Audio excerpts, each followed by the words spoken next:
이 물질적 욕망이 넘쳐나는 시대에 당신은 마음의 지침과 혼란을 느낀 적이 있습니까? 우리가 매일 생활의 사소한 일들에 파묻혀 세속의 명예와 부를 쫓지만 마음은 점점 더 공허해지는 것을 발견합니다. 2500년 전 부처님께서는 출가하지 못한 수행자들을 위해 비밀로 전해 내려오는 가정용 팔법을 남기셨으나 오늘날 대부분의 현대인들에게 잊혀졌다. 이 8가지 법문은 지금 이 생의 안락을 가져올 뿐만 아니라 당신의 내생에 선한 인연을 심어줍니다.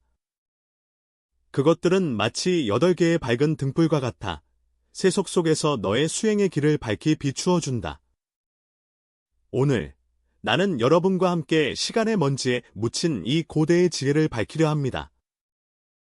이 영상을 보는 것은 결코 우연이 아니며 아마도 당신의 전생에서 쌓은 선업 덕분에 오늘 우리가 만나 이 생과 내생의 안락함을 가져다줄 소중한 지혜를 함께 탐구할 수 있는 것입니다. 인연 있는 분들이 버피로 가득 차길 원하시면 댓글란에 나무아미타불을 적어주시길 바랍니다. 이 영상과 인연이 있는 모든 이들이 안락을 얻기를 기원하며 우리 함께 2500년 전 고대인도 그 지혜와 깨달음이 충만한 시대로 돌아가 봅시다. 부처님께서 성도하신 후 출가 수행자들을 위한 해탈의 길을 지도하셨을 뿐만 아니라 출가하지 못하고 가정의 책임을 짊어진 제가 신자들도 결코 소홀히 하지 않으셨다. 자바함경에 따르면 우까다라는 젊은 브라만이 부처님께 간절히 묻습니다. 부처님, 우리는 제가자로서 어떻게 수행하여 안락을 얻을 수 있으며 세속의 책임을 버리지 않고도 깨달음의 길을 갈 수 있을까요? 부처님은 미소를 지으며 자비롭고 깊은 눈빛으로 바라보셨다. 그는 모든 사람이 출가하여 삭발하기에 적합한 것은 아니며 많은 사람들이 세속의 번뇌 속에서 단련되어야 한다는 것을 알고 있다. 이에 그는 우바세를 위해 이 가정의 8가지 법칙을 설하였으며 이를 제가 안락법이라도 한다. 이 경문은 비록 800여 자에 불과하지만 마치 인생 지혜의 문을 여는 황금 열쇠와 같습니다. 부처님께서는 이 8가지 법을 두 그룹으로 나누셨으니 이 생의 안락을 가져오는 4가지 법과 내생의 안락을 가져오는 4가지 법이다. 이러한 구분은 부처님의 가르침의 실용성과 포괄성을 반영하여 현실 생활의 안정을 중시하면서도 더 높은 정신적 경지를 지향한다. 널리 알려진 한 이야기는 이 8가지 법의 힘을 이야기한다. 옛날에 수다다라는 부자가 있었는데 사람들은 그를 격고독장자라고 불렀다. 그는 호화로운 생활을 했지만 내면은 공허했다. 그러다 부처님을 만나 가정팔법을 듣고 나서야 삶의 방식을 완전히 바꾸었다. 그는 적절한 수단을 완비한 법에 따라 성실하게 상업활동을 하며 수호를 완비한 법을 준수하고 합리적으로 재정을 관리하며 선지식을 향하고 악을 멀리하며 정정한 생계를 유지하고 생활을 절제한다. 동시에 그는 삼보에 대해 확고한 신심을 일으키고 엄격히 오계를 지키며 널리 보시를 행하고 끊임없이 불법의 지혜를 배웠다. 그 결과 그의 사업은 더욱 번창했고 가정은 더욱 화목해졌으며 마음은 전례 없는 평화와 기쁨을 얻었다. 그의 이야기는 인도 전역에 널리 전해져 제가 수행의 본보기로 자리 잡았다. 불법이 동쪽으로 전해지면서 이거사팔법도 중국 문화에 융합되었다. 당대 대덕 도선율사가 사분율행사초에서 거가팔법을 상세히 주석하여 중국 불교 제가자의 수행에 중요한 지침이 되게 하였다. 송대의 거사지전은 이 8가지 법을 따라 성취를 이룬 많은 제가 수행자들을 기록하고 있다. 연명 청나라 시대, 제가 불교가 성행함에 따라 제가팔법이 더욱 발전되어 가정관계를 처리하는 데 사용되었다. 사회적 책임과 수행 사이의 관계에 대한 중요한 지혜. 근현대에 이르러 태어 대사는 인간불교 사상을 제창하고 거사팔법을 인간정토 건설의 기초로 삼았다. 응순 스승은 이를 영기 인연을 맺는 가르침으로 여겨 현대인의 생활 리듬과 정신적 요구에 적합하다고 보았다. 이 가정팔법은 시공을 초월하여 천년이 지나도 여전히 지혜의 빛을 발하고 있다. 그것은 높고 닿을 수 없는 신비한 교리가 아니라 실제 생활에 유용한 지침이며 붓다가 세속에 살면서 해탈을 갈망하는 우리 제가신자들에게 남긴 가장 소중한 선물입니다. 오늘날 우리가 이 고대의 지혜를 다시 바라볼 때 외부 세계가 날로 변해가고 있음에도 불구하고 인간 내면의 욕구와 번뇌는 거의 변하지 않았다는 사실에 놀라움을 금치 못합니다. 이 8법칙은 나침반과 같아 이 혼돈의 시대 속에서도 우리에게 길을 알려준다. 이제 가정생활의 8가지 법을 밝혀보겠습니다. 먼저 이 세상에서 안락을 가져다주는 4가지 법문을 탐구해봅시다. 이 법문들은 허망하고 공허한 이론이 아니라 즉시 현실 생활에 적용할 수 있는 실천 지혜입니다. 첫 번째 법은 편리함이 완비되어 있다. 여기서의 편리함은 우리가 일반적으로 이해하는 편리함이 아니라 정당한 생계수단과 직업 선택을 의미합니다. 두 번째 법은 부처님께서 우리에게 가르치신 바에 따르면 한 사람의 직업 선택은 그의 신체와 마음의 상태 및 도덕적 발전에 직접적인 영향을 미친다는 것입니다. 매일 하는 일이 자신의 양심에 어긋난다면 아무리 많은 돈을 벌어도 마음 깊은 곳에는 치유하기 어려운 금이 생길 것이다. 반대로 만약 당신의 직업이 사회에 유익하다면 비록 수입이 가장 높지 않더라도 내면에는 만족감과 존엄감이 생길 것이다. 부처님께서는 5가지 그 많은 직업을 분명히 지적하셨다. 무기 거래, 노예 거래, 고기 판매, 독약 판매, 마약 판매가 그것이다.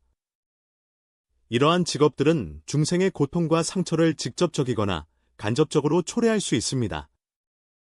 현대 사회에서 편리함과 충족은 친환경 선택, 평화 증진, 건강 증강, 지식 전파, 사회 봉사 산업으로 확장될 수 있다. 동시에 그것은 일 속에서 부지런함, 정직함 그리고 책임감을 유지하는 것을 의미하기도 합니다. 어떤 선종 공안에서 말하길 평상심이 도이며 편리함을 완비하는 것은 평범한 일 속에서 비범한 돌을 닦는 것이다. 설거지를 할 때는 설거지에 집중하고 코드를 작성할 때는 코드 작성에 집중하며 가르칠 때는 가르침에 집중하라. 매 순간이 수행의 기회이다. 제2법 수호완비. 물질이 풍요로운 오늘날 우리는 이 지혜를 더욱 필요로 합니다. 수호구족은 재물에 대한 지혜로운 관념으로 이는 인색함이나 탐욕이 아니라 균형과 통찰력이다. 부처님께서는 선생경에서 실용적인 재산 분배 방안을 제시하시어 수입을 6부분으로 나누어 일상생활, 사업투자, 저축, 자비기부, 효도, 가정건설에 사용하도록 하셨습니다. 이 비율은 비록 오래되었지만 깊은 불교 상업 지혜를 담고 있습니다. 생각해보면 얼마나 많은 현대인들이 월급 전부를 써버리는 월광족의 공경에 빠져 있는지, 얼마나 많은 이들이 소비주의에 휘말려 필요하지 않은 물건을 팔고 좋아하지 않는 사람들에게 과시하며 순간의 쾌락을 위해 미래의 안정감을 희생하는지 모른다. 수호구족은 우리에게 재물이 도구일 뿐 목적이 아니며 수단일 뿐 중점이 아님을 가르쳐줍니다. 금전에 대해 올바른 태도를 유지하되 집착하지도 경시하지도 않는다. 사용할 때는 지혜로 가득 차고 가질 때는 감사한 마음을 지니며 잃었을 때는 담담하게 받아들인다. 어느 선사가 말하기를 손에 돈이 있으나 마음에 욕심이 없다는 것이 바로 완전함을 지키는 최고의 경지라고 하였다. 세 번째 법칙, 훌륭한 스승이 완비되어 있고 조용한 이들은 붉으며 침묵하는 이들은 검다. 어떤 사람과 교제하느냐에 따라 우리가 어떤 사람이 될지가 결정된다. 부처님께서는 이미 이를 꿰뚫어 보셨기에 선지식을 가까이 하는 것의 중요성을 특별히 강조하셨다. 선지식은 단순히 불법상의 스승을 의미하는 것뿐만 아니라 우리를 선하게 인도하고 잠재력을 일깨우며 지혜를 깨닫게 하는 친구들도 포함된다. 그들은 마치 어둠 속의 등불과 같아 우리를 빛으로 인도하고 역경 속의 훌륭한 스승과 같아 우리를 성장과 변화를 돕는다. 반대로 나쁜 친구는 마치 독약과 같아서 아무리 포장이 아름다워도 우리의 몸과 마음을 해칩니다. 쾌락을 탐하는 친구는 우리의 시간과 정력을 소모시키고 마음이 좁은 친구는 우리의 시야를 제한하며 도덕적으로 타락한 친구는 우리의 인생을 짓누른다. 능엄경에서는 인연이 진실하지 않으면 그 결과로 욕계에 태어나게 된다고 하며 친구를 선택하는 것은 씨앗을 선택하는 것과 같아 어떤 씨앗을 뿌리느냐에 따라 그 열매가 결정된다고 말합니다. 디지털 시대에는 선지식이 충만하다는 것은 우리가 주목하는 정보와 따르는 의견 지도자를 신중하게 선택하는 것을 의미하기도 합니다. 소셜미디어에서의 한 번의 관심이 우리의 사적인 방향을 결정할 수 있다. 네 번째 법, 충족함을 증명하다. 충족함을 증명하는 것은 삶의 방식에 대한 전체적인 계획임을 의미한다. 그것은 우리에게 수입과 지출 사이에서 균형을 찾도록 요구하며 사치와 낭비를 피하고 극단적인 절약에 빠지지 않도록 합니다. 여기에는 미묘한 균형이 있습니다. 고행을 일부러 추구하지도 않고 욕망에 함몰되지도 않습니다. 부처님은 중도를 권장하시며 극단을 반대하셨다. 과도한 욕망은 탐욕과 불만을 초래하고 극도의 절제는 반발과 좌절을 불러올 수 있다. 충만함의 핵심은 만족함 속에서 항상 기뻐하는 것이다. 충분함이 무엇인지 아는 것은 깊은 지혜입니다. 물질적으로 만족하고 정신적으로 나아가려고 노력하는 것, 이것이 부처님께서 제가 수행자들에게 가르쳐 주신 삶의 예술입니다. 어느 큰 덕망 있는 스님께서 말씀하시길, 기회가 오면 식사를 하고 졸리면 잠을 잔다. 이 간결한 8글자가 깨달음이 완전함의 정수를 드러낸다. 자연에 순응하고 집착하지 않으며 인위적으로 꾸미지 않는 것이 최고의 생활 지혜이다. 이 네 가지 법문은 겉으로 보기에는 간단해 보이지만 실은 깊은 뜻을 담고 있다. 그것들은 멀리 있는 이상이 아니라 누구나 일상생활 속에서 실천할 수 있는 지혜입니다. 그것들은 서로 얽혀 하나의 보호망을 이루어 우리의 이번 생에 진정한 안락을 가져다 준다. 하지만 이것은 가정팔법의 전반부에 불과하며 다음으로는 내세의 안락을 가져다 줄 지혜의 문인 나머지 4가지 법을 탐구할 것입니다. 그것들은 더욱 심오하며 불법의 핵심에 더 가까우면서도 실용적이고 제가 수행자에게도 적합합니다. 이 4가지 법칙은 미래에만 관련되는 것이 아니라 현재 우리의 마음 품성을 형성하며 세속과 출세관을 연결하는 정교한 고리입니다. 5째 법, 신심이 완비되어야 한다. 신앙은 맹목적인 미신이 아니라 이성적인 사고와 직접적인 체험에 기반한 확고한 믿음이다. 불교에서 신, 은 삼보인 부처님, 법, 승에 대한 신심을 의미하며 인과의 법칙에 대한 신뢰, 그리고 자기 자신의 깨달음 잠재력에 대한 확신을 말한다. 항해하는 장면을 상상해 보세요. 신심은 나침반과 같아서 광활한 바닷속에서 우리에게 방향을 알려줍니다. 나침반이 없으면 가장 좋은 배가 있어도 방향을 잃어 언젠가 저쪽 편을 찾을 수 없다. 신구족이란 번잡하고 복잡한 현대 사회 속에서 우리의 마음이 의지할 바를 가짐을 의미한다.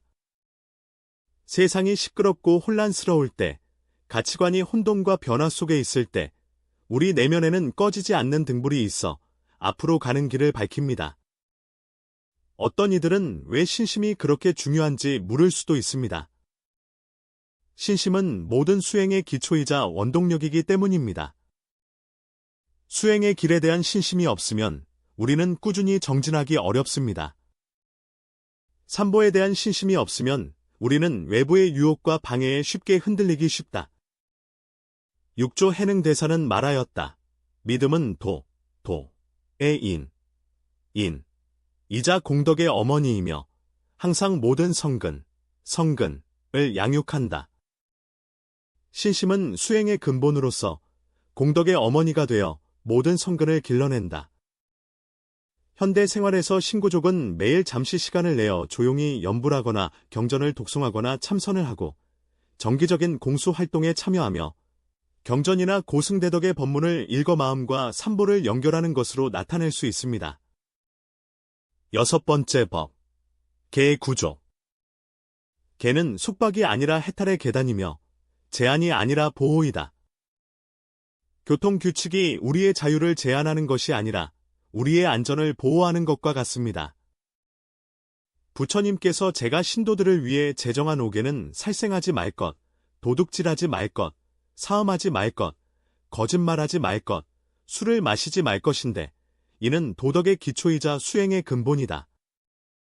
이 계율들은 외부의 강제가 아니라 내면의 자각과 선택입니다. 살생하지 않는 것은 생명에 대한 존중과 자비이며 도둑질하지 않는 것은 재물에 대한 올바른 태도이며 사음하지 않는 것은 사랑하는 이에 대한 절제와 책임이며 거짓말하지 않는 것은 진실에 대한 견고한 지킴이며 술 마시지 않는 것은 맑은 의식을 보호하는 것이다. 계율을 지키는 것은 누구에게 잘 보이기 위함도 아니고 보상을 받기 위함도 아니다. 그것은 우주가 운행하는 법칙임을 깨닫는 것이며 이를 어기면 자신과 타인에게 해를 끼칠 뿐이다. 한 이야기가 있습니다. 한 제가자가 선사에게 물었습니다. 계율을 지키면 어떤 이점이 있습니까? 선사는 반문했습니다. 계율을 지키지 않으면 어떤 이점이 있겠습니까? 제가자는 말문이 막혔습니다. 계율을 지키는 이로움은 바로 계율을 지키지 않아 생기는 온갖 고통과 후환을 면하는 데 있다. 현대 사회에서 계율의 완비는 환경보호의식, 직업윤리, 가정책임, 인터넷 문명 등 현대 윤리 규범으로 확장될 수 있다. 핵심은 항상 자기와 타인의 생명을 존중하고 소중히 여기는 마음입니다. 7째 법, 시구조. 시하지 않으면 시법의 흐름은 선한 순환이다. 부처님은 우리에게 가르치셨습니다. 더 관대하게 베풀수록 우리는 오히려 더 풍요로워진다고. 이는 단순한 물질의 이동이 아니라 마음의 변환과 향상이다. 보시에는 3가지가 있으니 재보시, 법보시, 무예보시이다. 재물을 베풀지 않는 것은 물질적 부를 나누는 것이고 법을 베푸는 것은 지혜와 지식을 전하는 것이다. 무의불시, 무의부시는 타인에게 안정감과 용기를 주는 것이다. 베푸는 것의 핵심은 양에 있는 것이 아니라 마음의 순수함에 있다. 한 그릇 맑은 물도 진실한 자비심에서 나온 것이라면 그 가치는 만 금보다 더 클 수 있다. 반대로 거액의 기부가 명성이나 보상을 위한 것이라면 베풀지 않는 참된 의미를 잃게 된다. 금강경에서는 머무름이 없이 그 마음을 일으켜야 하며 시주할 때 마음에 걸림이 없어야 한다고 하였다. 주는 이, 받는 이, 그리고 주는 대상에 집착하지 않는 것, 이것이 주지 않음의 최고의 경지이다. 현대 생활에서 시구서는 인연에 따라 기부와 시주로 나타날 수 있으며 자원봉사에 참여하고 전문 지식을 나누며 타인에게 정서적 지지를 제공하거나 진심 어린 미소나 격려의 말을 건네는 것도 포함된다. 제8법, 지혜가 완비됨. 지혜는 모든 수행의 목표이자 귀결이다. 만약 앞에 7법이 유실되었다면 지혜는 저쪽 저편이다. 해란 지식의 축적이 아니라 사물의 직관적 체험이며 개념의 놀이가 아니라 마음의 각성이다. 해에는 3가지 층위가 있으니 문예, 문자의 지혜, 사해, 사유의 지혜, 수해, 수행의 지혜이다. 문예는 불법을 청취함으로써 얻은 초기 이해이며 사해는 심도 있는 사유를 통해 자신의 인식으로 소화된 것이고 수해는 실제 수행을 통해 검증되어 생명의 지혜로 전환된 것이다. 해의 핵심은 무아와 공성의 체득이다. 내 자신이 허망함을 꿰뚫어보고 모든 현상의 무상함과 영기함을 명확히 볼 때 우리의 집착은 자연히 놓아지고 번뇌는 자연히 사라진다. 실제 수행에서 지혜의 충만함은 매일 시간을 내어 불법을 공부하고 생명의 본질을 깊이 사유하며 불법의 지혜로 일상의 모든 상황을 관조하고 직연을 행동과 체험으로 전환하는 데서 나타난다. 이 4가지 법문, 신, 신앙, 계, 계율, 선, 선정, 해, 지희는 마음의 자유로 가는 4단계의 사다리이다.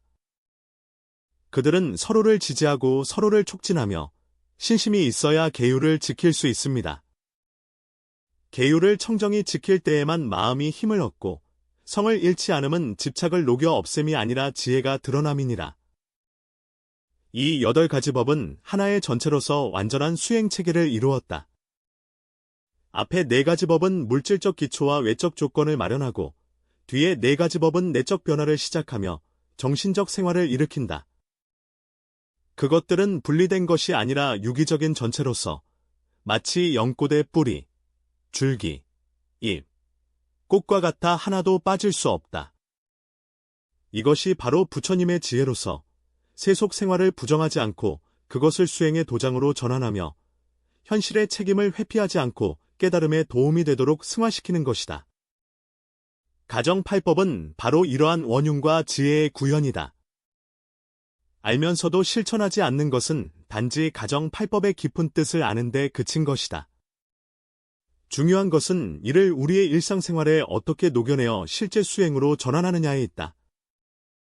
우선 우리는 모든 8정도를 완벽하게 수행해야만 수행이라고 생각하는 흔한 오해를 피해야 합니다. 사실 부처님의 가르침은 점진적입니다. 우리는 가장 실천하기 쉬운 한두 가지부터 시작하여 점차 확장할 수 있습니다. 예를 들어 편리하고 충분한 조건에서 출발하여 자신의 직업이 중생에게 해가 되는지 반성하고 업무 태도가 정직하고 부지런한지 점검할 수 있으며 또는 선지식이 풍부한 상태에서 출발하여 자신의 교우 관계를 살피고 부정적인 에너지를 가진 친구들과의 접촉을 줄이며 긍정적이고 발전적인 사람들과의 교류를 늘릴 수 있다.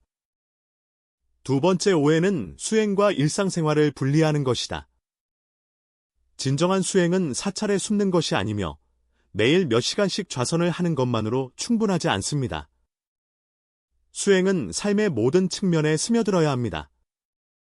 의사결정을 할 때 인과를 고려하고 사람들과 어울릴 때 자비를 유지하며 어려움에 직면했을 때 인욕을 닦아야 합니다.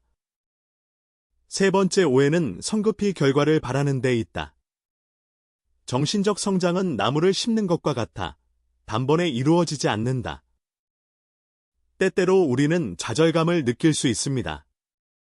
왜 내가 이렇게 많은 불법을 배웠는데도 화가 나고 질투하며 두려움을 느끼는 걸까요? 알아야 할 것은 이러한 부정적인 감정들은 우리가 여러 생에 걸쳐 쌓아온 습기이며 하루아침에 사라질 수 없다는 점입니다. 중요한 것은 우리가 이미 그것들을 자각하기 시작했다는 점이며 이것 자체가 거대한 진전입니다. 마치 어둠 속의 등불을 밝힌 것과 같아서 어둠이 완전히 사라지지 않았지만 빛은 이미 퍼지기 시작했습니다. 식견을 완비한 8법은 완전한 사람이 되기 위함이 아니라 더 깨어있고 더 자비로운 사람이 되기 위함이다. 작은 한 걸음 한 걸음이 수행의 길에 핀 꽃이며 매 순간의 깨어남이 해탈의 길로 가는 한 걸음입니다. 만약 당신이 혼란스럽거나 힘이 부족하다고 느낀다면 부처님께서 말씀하셨듯이 단 한 가지 법만 실천하더라도 그에 상응하는 안락을 얻을 수 있다는 것을 기억하십시오. 중요한 것은 얼마나 높은 경지에 이르는가가 아니라 끊임없는 노력과 진실한 발심을 지키는 것이다. 한 방울의 물이 계속해서 떨어지면 결국 단단한 바위를 뚫을 수 있듯이 우리의 수행이 비록 미약하더라도 끈기 있게 계속하면 마침내 우리의 삶을 변화시킬 것이다. 우주는 광대하고 인생은 짧습니다. 이 한정된 생명의 여정에서 우리는 세속의 책임을 짊어지면서도 마음의 해탈을 갈망합니다. 가정 8법은 바로 부처님께서 우리에게 가르쳐 주신 올바른 길입니다. 세속을 떠날 필요 없이 세속 속에서 청정한 땅을 닦아나가며 가족을 버릴 필요 없이 가정을 도량으로 변화시키는 것입니다. 연꽃이 진흙 속에서 태어나도 오염되지 않는 것처럼 우리는 세상에 살면서도 세상을 초월할 수 있습니다. 이 8법칙은 마치 8면의 밝은 거울과 같아 우리의 생명의 모든 측면을 비추며 또한 8기둥과 같아 우리의 정신의 대저택을 지탱한다. 선종 6조 해능대사는 일찍이 말씀하셨다. 불법은 세간에 있으면 세간을 떠나지 않고 세간을 떠난 밀보리, 밀보제, 도 없다고 하였다. 이는 마치 감옥의 구석과 같아 진정한 깨달음은 먼 산속이나 다른 세상에 있는 것이 아니라 우리의 일상생활 속에 있으며 특정한 의식이나 형식에 있지 않고 마음의 전환과 성취에 있다고 하였다. 가정팔법은 2500년 전의 고대 지혜일 뿐만 아니라 현대인의 마음의 고통을 해결하는 훌륭한 처방이기도 합니다. 이 스트레스와 변화, 불확실성으로 가득한 시대에 그것은 우리에게 삶의 근본을 제공하며 소란 속에서 평화를 찾고 복잡함 가운데서 단순함으로 돌아가며 길을 잃은 가운데에서도 방향을 찾도록 인도합니다. 이 지혜들이 당신에게 영감을 주었다면 그것들을 삶 속에 적용하여 마음을 다해 체험하십시오. 이 귀중한 선물을 더 많은 이들에게 나누어 주어 부처님의 지혜의 빛이 더 많은 이들의 마음을 비추게 하소서. 기억하라. 모든 순간은 수행의 기회이며 매번의 호흡은 깨달음과 만남의 초대이다. 우리가 세상의 책임 속에서 마음의 자유를 찾고 한정된 생명 속에서 영혼의 지혜를 만날 수 있기를 바랍니다.